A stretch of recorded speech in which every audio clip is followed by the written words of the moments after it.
As far as socks go, you really only need one 6-pack. I totally recommend, I'm not sure if they have these for boys, but for girls, the Carter's brand socks that look like this that have the little fold over top.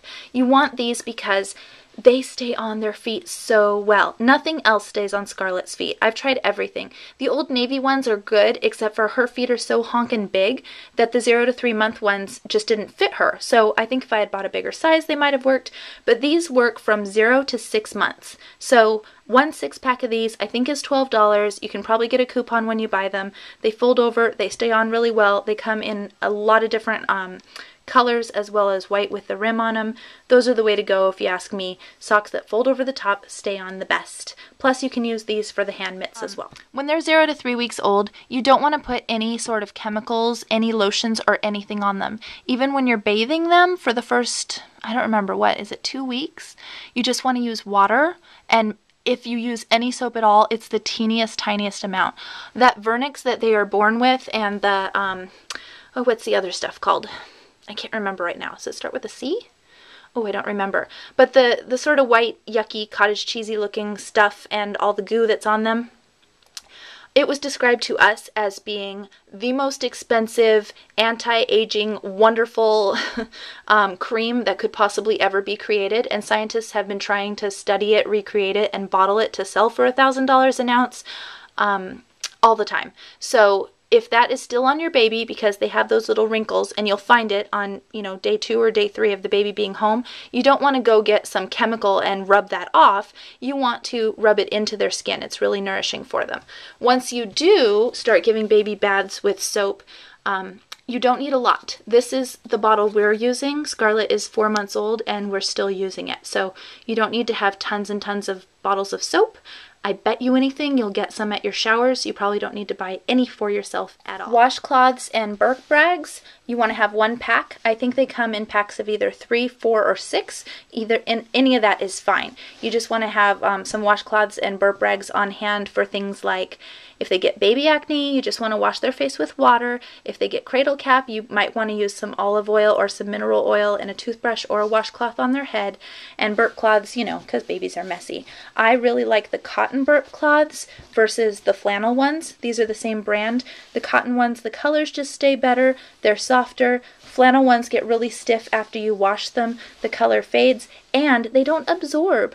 Liquids pool on flannel, so I don't really understand why people would prefer the flannel ones more, but it's just my opinion. I like the cotton.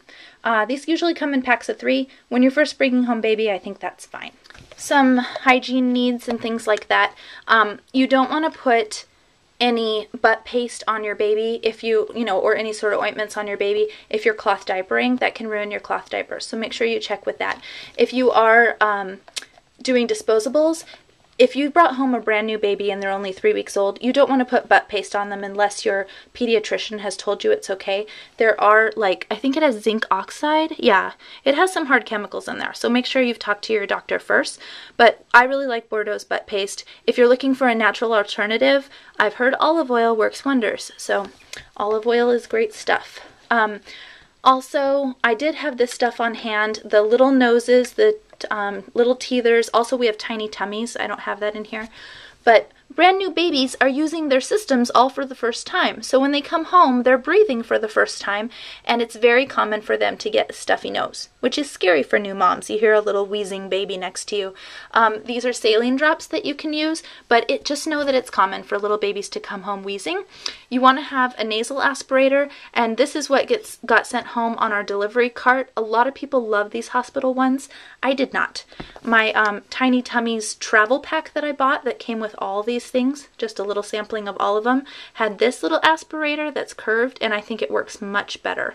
So I do recommend an aspirator, whether you like the hospital one or a different brand.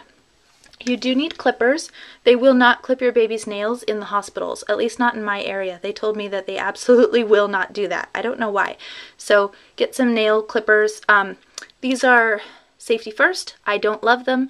Every time we clip Scarlett's nails, little tiny shavings of metal or silver from these seem to be left behind, so I don't like that.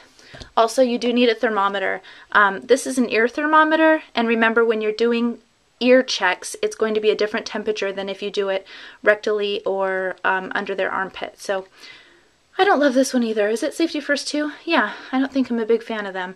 I think we're going to look into another one.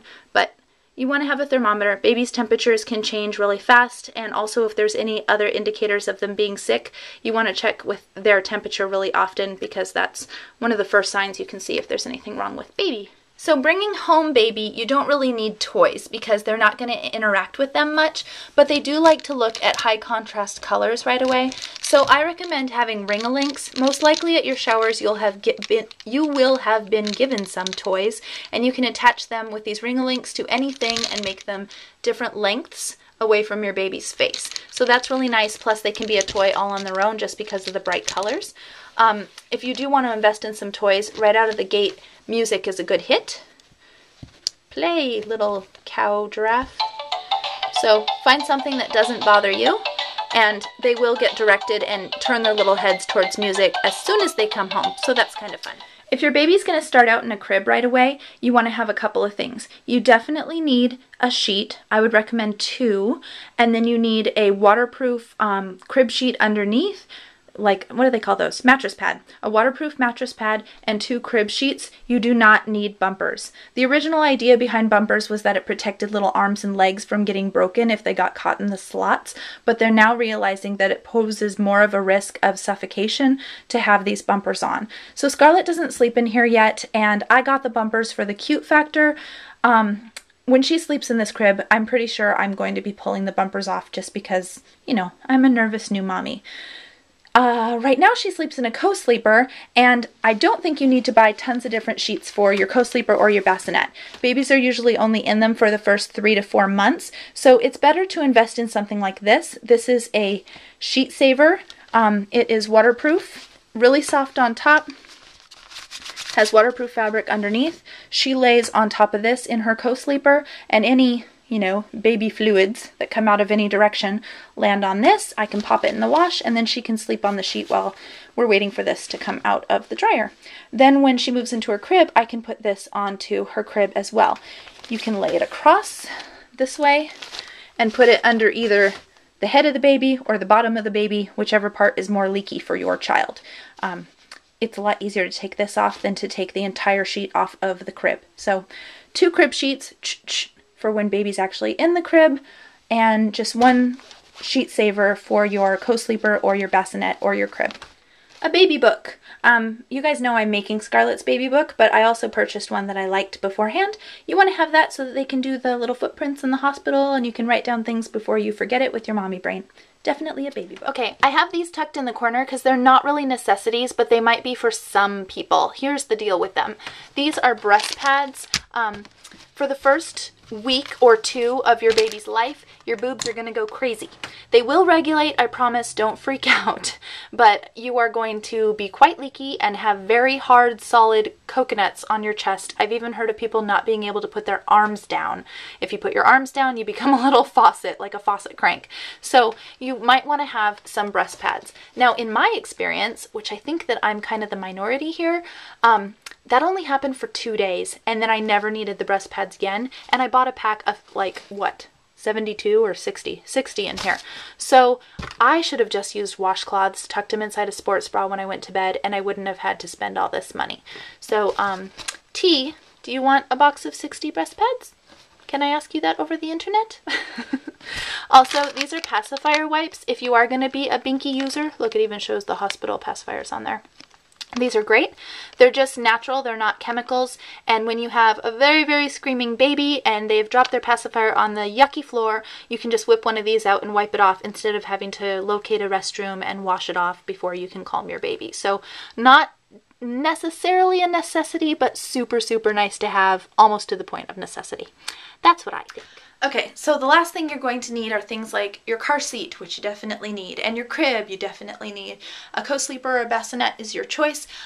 You guys know that stuff, so I'm not going to go into it too much. What I will say is, when you're investing in a car seat, it's really handy to have one like this that has this strap in the front, because that pulls the straps tight. You can do it from the front, and then it has a little lever here to be able to release them to pull them back out. Some car seats make you do the strap adjustment from the back, and that's just too much of a hassle. So when shopping for your car seat, check and see how easy it is to tighten and loosen the straps. You have to do it every time you put baby in, so you want it to be easy peasy. Okay, I think we're done. If you're wondering if you need a bouncer and a swing, or a playmat and a bumbo, or any of those kinds of, you know, not so necessity questions, I'm going to do another video for you. I'll let you know if you just need one or if you should invest in all of them. I think that my opinion is going to kind of surprise you. If you made it this far to the end of the video, then leave me a little comment. Something about Corduroy here. Do you like his new tutu? He might be a girl, or maybe it's like a manly utility tutu. I don't know. It's just kind of perfect for him. It was Scarlett's and it needed a place to be displayed because she doesn't fit it anymore. And he reached out and spoke to me and let me know that it is his tutu. It fits so lovely. So now Scarlett will have some sort of story written about how Corduroy found his tutu. All right, you guys. Thanks so much. Good night.